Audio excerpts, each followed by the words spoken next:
Good morning. Happy Sunday morning to you. I had some terrible news. I figured out that one of my previous Ramblin with Amblins was filmed in vertical, so it's a sideways walk through my neighborhood.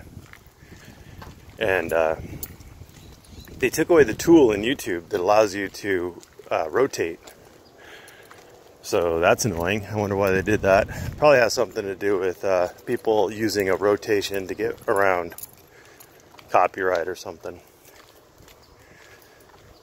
Anyway, don't pee on your sister. Oh, that's so terrible.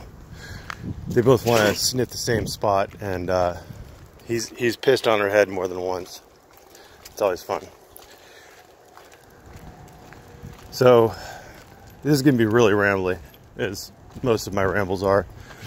Maddie from Constitutional Corner has been in my comments itching for a debate. And it's obvious that she's itching for a debate because she wants the exposure. She wants the, you know, I would say the Murby's bump, but I have got like 1,000 subs, so. But it still seems like I gather a lot of attention, and what I do, it seems like people are paying attention to in one form or another. And I'm guessing that's why she's looking for a little validation, a little time with the old Murby's, or maybe she just finds me incredibly attractive. Who knows? I am a very pretty boy. But I'm actually thinking about talking to her because I really don't want to talk to Snooker today. I mean, I really don't. It would be completely unproductive. It would be just a shit show. It would just be her acting a fool. And I would basically ask 2 questions of Snooker. Number 1 is, can you cite a case? And she can't. So I already have the answer to my question. And the second question I would ask Snooker is, if the whole government of the United States and all the people in the United States accept and act as though the statutes and ordinances and codes and things like that, if everybody acts and treats them as if they are law, what is the difference between that and what you find to be legitimate law? Because at the end of the day, there is no difference. If everybody has accepted them and is operating under them and they're being enforced as though they are real, there is no difference. They are, of course, real, and they do, of course, apply to even idiots like Common Joe and Snooker. But that's a philosophical question that I think she could actually attempt to grapple with, and I could attempt to keep her on instead of spinning off to talk about delicious chabad sandwiches or whatever the hell she wanted to talk about. I like a nice Reuben. Anyway, back to Maddie. I told you this was going to be very rambly. I'm actually thinking about talking to her, and I'm thinking about talking to her for a couple of reasons. Something smells delicious, and it's a salad bar. All right, come on, guys. Enough salad. She worked with Hemming. She has an interest in the law. Now, she has very little understanding of it, and, okay. But she has expressed an interest in going to law school. She has a lot of passion for the First Amendment, and I support that. She may lack the capacity. And I'm not saying that to be mean. I'm saying that because most people, more than half of the population, lack the capacity to become a lawyer. They weed you out a variety of different ways. Obviously, you have to graduate college, and not everybody can graduate college. You have to graduate college well enough to get into law school. And not everybody graduates college with good enough grades to get into law school. Then you have to pass law school. You have to graduate from law school. And I don't know, maybe they've changed now, but when I went to law school, the tests weren't exactly easy. And then finally, if you want to be a lawyer, now that you have your happy little law degree, you have to pass the bar. And I was thinking about doing a little, like a game show kind of thing, where I would ask people a standard multi-state bar exam, multiple choice question. I wouldn't ask them. Here's the way I was thinking about doing it. In my Discord server, I would put the question into like a text chat thingy, and give the person 2 minutes, because you never know how long it's going to take. Now, normally you have 180 minutes to answer 100 questions, so you have about 1.8 minutes per question. But I'd give a full 2 minutes, because you never know how long it's going to take for them to like open it up and whatnot. And then at the end of that 2 minutes, if they haven't answered, I would be reading it. I'd mute their headphones and I would be reading the question for the audience. And by the end of that 2 minutes, if they hadn't answered, then they lose. If they answered and got it wrong, if I had gotten it wrong when it'd be out of like the Amblin book. So I wouldn't be showing anybody the questions other than the person who's taking them. I'd just be reading them. That's close enough, I guess, that I think I can get away without violating anything. And I might omit or change things in the portion that I read, like names and stuff. I might have to think about that a little more before I get into it. This is just a very rough draft. I might write my own based on my experience in the bar and my experience with Amblin. That might be a little better. Anyway, so at the end of the 2 minutes, if they get it wrong, then they're out. If they get it wrong, but I also got it wrong, then they get a redo. If they get it right and I also got it right, then they just get to do another question. And if they get it right but I got it wrong, then they win, and they win a fabulous prize, like, I don't know, an ice cream sandwich. Mail, just regular snail mail from me to them. I don't know. Still thinking about that one. Anyway, my point is, the multi-state bar exam is hard. Well, the bar exam in general is hard, but the multi-state portion is also pretty hard. A lot of people have trouble with it. And it's entirely useless. The multi-state portion of the bar exam is basically useless. You will never use that information, at least in its entirety, ever again. Everything in the multi-state bar exam is based on kind of a general understanding of what most states do. But every single state puts their own spin on it, puts little tweaks in it, makes it different, unique, and exciting. And if you try to rely on the multi-state bar exam, you may get close, but you will not win the cigar. So it is entirely a useless test to take. It's a useless thing to prepare for. In California anyway, in the exams, they will test you based on multi-state bar exam material, and they will test you on California state law. And they'll tell you which one they're testing you on. So if they ask you a question on ethics, they might be referring to the multi-state bar exam kind of version of it. There's two. There's the oh god, I forget them. But there's two different ethics codes that are in the multi-state. And then California's is entirely different. Although it's going to go to more of a it's going to go to one of the two codes. I forget which one right now, in November. Or at least there are portions of it as passed by them. So, but again, back to my point. My point is that it's entirely useless information. And the whole point of it is to figure out, can you think like a lawyer? That's what they're testing you for. In the California practice exam, they give you laws, statutes, and case law from a mythical place, typically the state of Columbia. And they give you a fact pattern. And then they ask you to do some random sort of, not random, they'd ask you to do some sort of specific task, like write a memorandum of law based on this completely fictionalized account this fictionalized state and these fictionalized laws.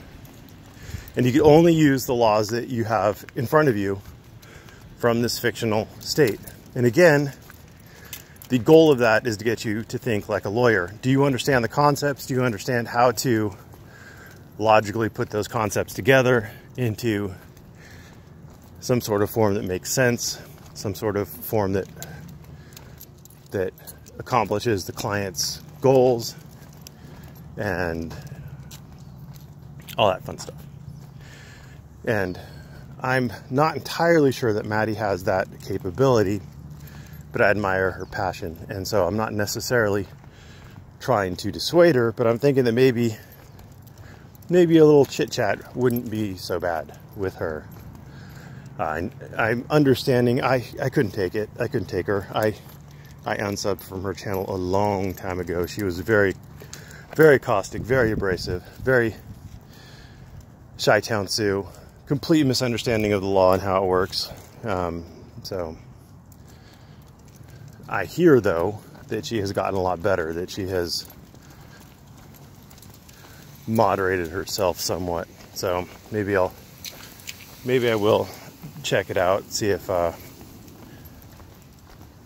she's actually worth talking to. I mean, not on a personal level. Obviously, everybody's worth talking to, but I mean, like as someone who is kind of open to discussion and to learning and to maybe realizing that the reason why some of these people are getting into trouble in post offices and getting trespassed from them and things like that is because the post office actually can stop you from filming. She's trying to use the fact that she has filmed in the post office multiple times and she hasn't been arrested for it. Yeah, well, I've sped multiple times and I haven't gotten a ticket for it. Now what? I guess speeding is legal, huh? We're gonna cross the street here because I want to go this way. And I didn't want you to wrap me up, but thank you for doing it. There's a lot of flowers in bloom right now. I'm very I do like the flowers. Anyway, so there's that. Oh, I had a lovely troll in my comments tell me that I was in an echo chamber or a bubble. I forget which particular term he used, but the self-awareness. You're attempting to call me out on my comments, and I'm in a bubble. I've got probably what, I don't know. Left, I have Johnny and all his multiple personalities. I've got Nigel. Who's that one guy with the photoshopped, really pathetic arm? Douglas, I think. I don't know. I just call him pathetic arm guy. Then there's In Your Trash, who's a feller. He's something, all right. Yeah, I've got plenty of detractors. Now, is my little channel a bubble? Absolutely. I'm sure there's a lot more people who disagree with me in the community than who agree with me. The sad fact for the community is there's a lot more people outside of the community that agree with me than agree with them, which is why the laws are the way they are, and they don't seem to understand it. I was also told in no uncertain terms by this same troll that the memo, the USPS memo, does say to ignore the auditors. So, you know, obviously it's a failure on my part to miss that it actually does say to ignore the auditors. Well, yeah, it says to ignore them after you call the federal police on them and possibly the state police. So my point was that it's not a win. They don't just ignore you. They don't just ignore you. They ignore you after they've called the police on you. Maybe the postal inspector, well, definitely the postal inspectors, and maybe the local police. That's not a win. But apparently, apparently Earl was entirely correct, and they were told just to ignore. And it is a win, because we have to, despite all the evidence to the contrary, we have to defend auditors who say stupid things. We have to defend auditors who commit trespass, or who disturb the peace, or who act like asshats. You know, Texas Sheepdog, finally, I guess he snapped on Mexican Padilla. Like, at some point in time, the auditing community is going to have to realize he has a stick now. God help us all. At some point in time, the auditing community is going to have to start realizing that some of these people are simply detrimental. They are simply going to hurt and not help the situation. I mean, think about all the damage that Padilla has done. And now I understand that Texas Sheepdog, that Jack is more upset that Padilla is calling out other auditors on Jack's live stream. And so Jack blocked him because, you know, auditors do seem to like to block people. Free speech for me and not for the, it's my channel, I can block whoever I want. Yeah, you can. You're just an asshole for doing it. Anyway, I'm digressing yet again. So I realized that he didn't dissociate himself from Padilla. Oh, that's a bigger stick. No, you don't want the bigger. Oh, damn it.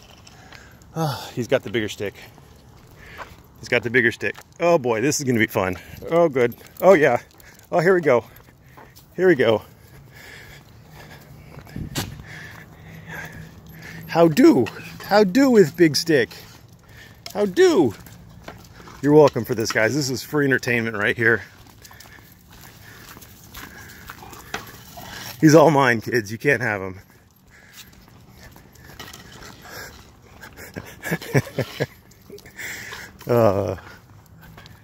I hope you're watching and not just listening at this point, despite the seasickness you'll get.